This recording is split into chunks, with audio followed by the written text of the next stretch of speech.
So, umalis kami bandang 11:30 and hindi pa kami nakakain dahil nga excited nga kami dahil first time namin. Hehehe. Kaya dumaan muna kami sa Jollibee malapit sa Yalaong Longapo para naman may laman ng tiyan namin at nag-drive-thru lang kami dahil pwede naman namin kainin sa biyahe. Kitang-kita naman. Ang biyahe namin papunta sa Maponepe Lake ay para kang literal na sa roller coaster. Malubak, mabato, pero pag nakarating ka na, worth it. Mahirap kabisaduhin yung daan papunta sa Maponepe Lake, pero since ang driver namin ay ang ninong ko, si Ninong Erwin, ay hindi na namin kinailangan ng tour guide dahil nakapunta na siya sa Maponepe Lake.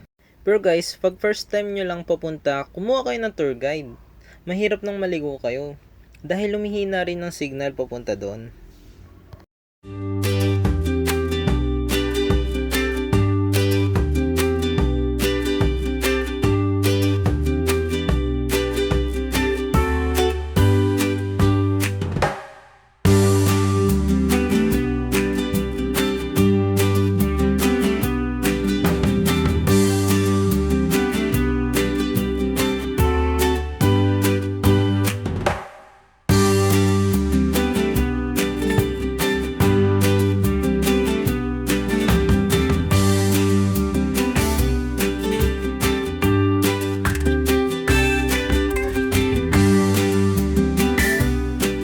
Pagkatapos ng mga lubak-lubak na daan, andito na tayo. At wow! Grabe, napakagandang view. Kung paano i-describe ng mga tao, ganun na ganun. Naganap muna kami ng magandang pag-aayusan ng tent na malilim para pagising namin kinabukasan ay hindi kami tutok sa araw.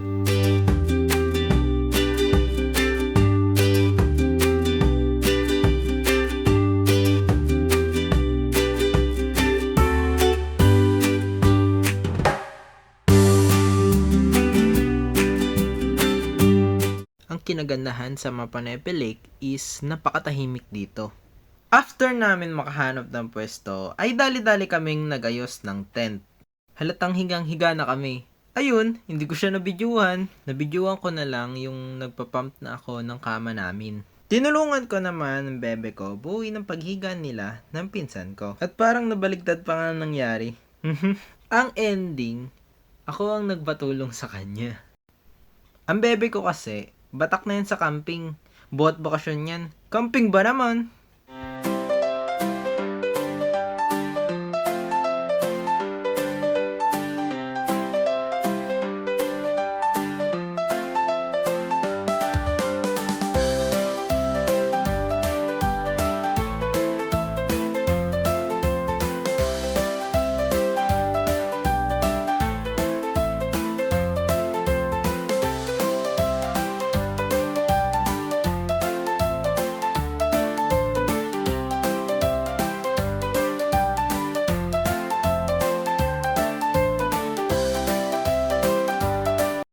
Kapagod pala magbuo ng tent, kaya pahinga muna saglit.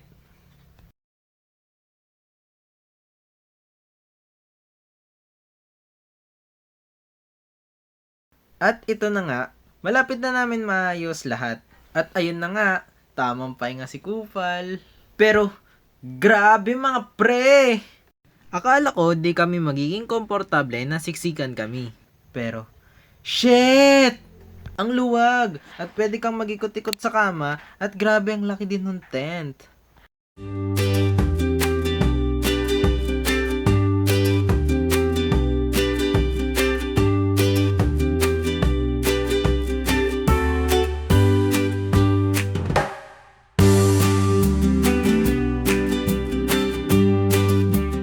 Dahil napagod na kami, kakapump ng paghilataan namin, tinulungan na kami ni Ninong.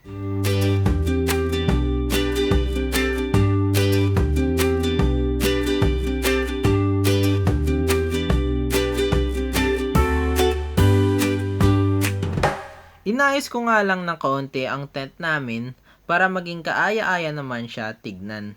At ayun na nga mga par, kanupi pa lang pwede nyo na pagtulugan.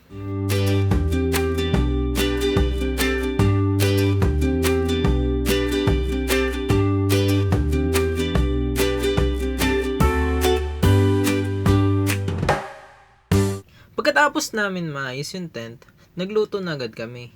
Napakalakas ng hangin, hindi mo na kailangan magpaypay. At ayun, nakigulo na nga ako sa pagluluto.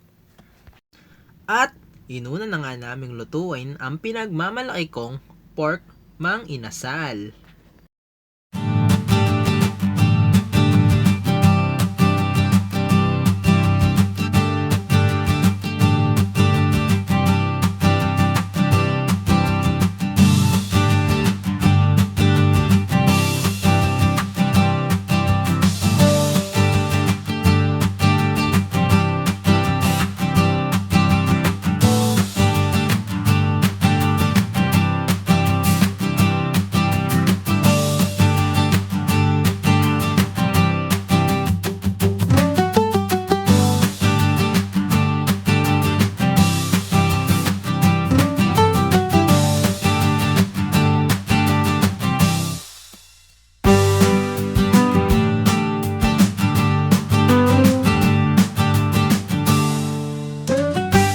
Tignan nyo to, oh.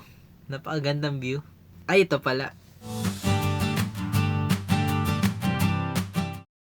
Next na ginawa namin is pinuntahan namin yung mismong lake. At napakaganda. Bawat papalapit, bawat anggulo ay napakaganda.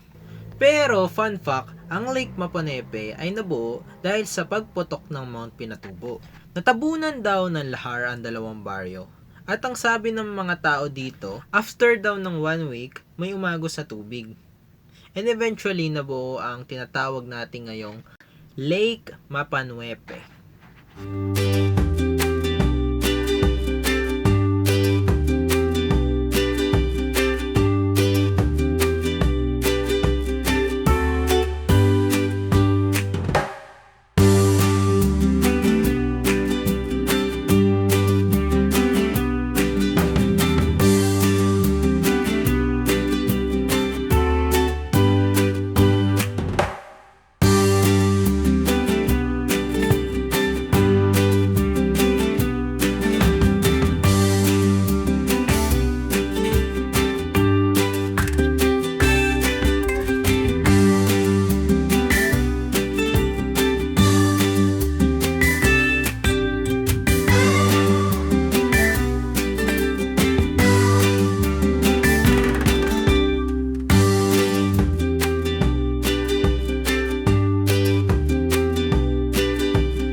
namin magbasa ay naglibot-libot kami ng bebe ko at nalimutan kong tumulong sa niluluto.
Grabe nga mga pre, 2 bayan tong lake na ito.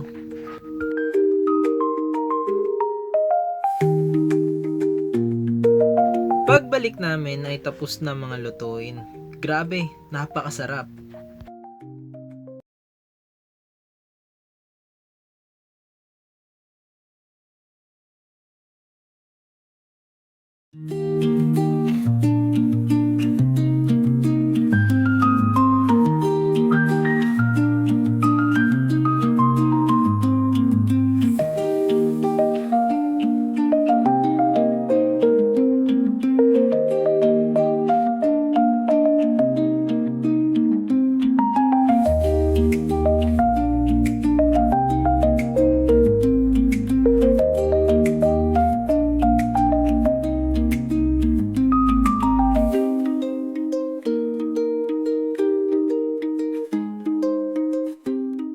At maya-maya nga, lalangoy na kami.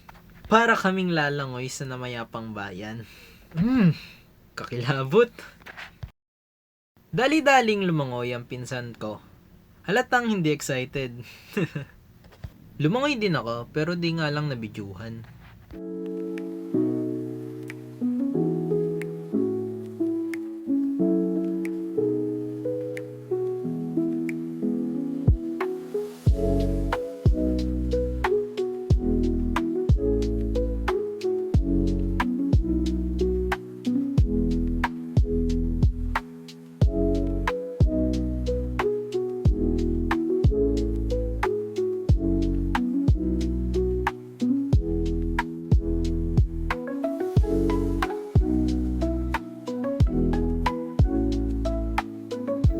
Habang lumalangoy kami, sumakto naman ng napakagandang sunset. Mapapa, oh my God! Katalaga.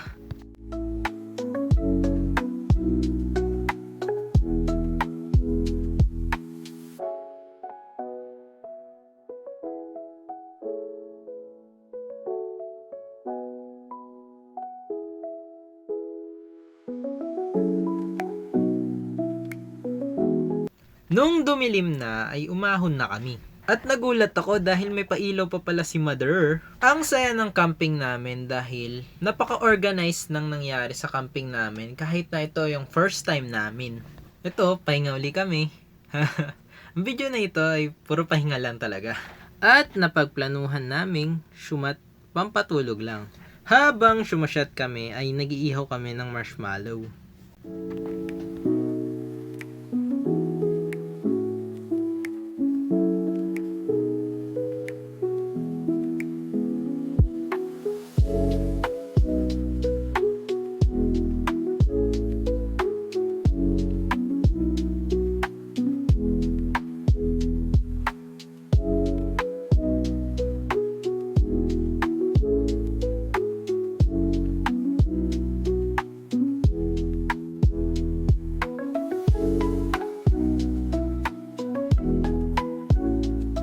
At ayun, inabot ng siyam-siyam bago makaluto ng isa. Pagkagising ko kinabukasan ay grabe, sobrang sulit dito. Ganda din ng sunrise. Nung gumising na ang bebe ko ay pumunta kami malapit sa lake upang masulyapan namin ang napakagandang sunrise.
After nun ay kumain muna kami at nagpack up na kami at ang kinain namin ay yung natira kagabi kasi sayang naman kung itatapon, di ba?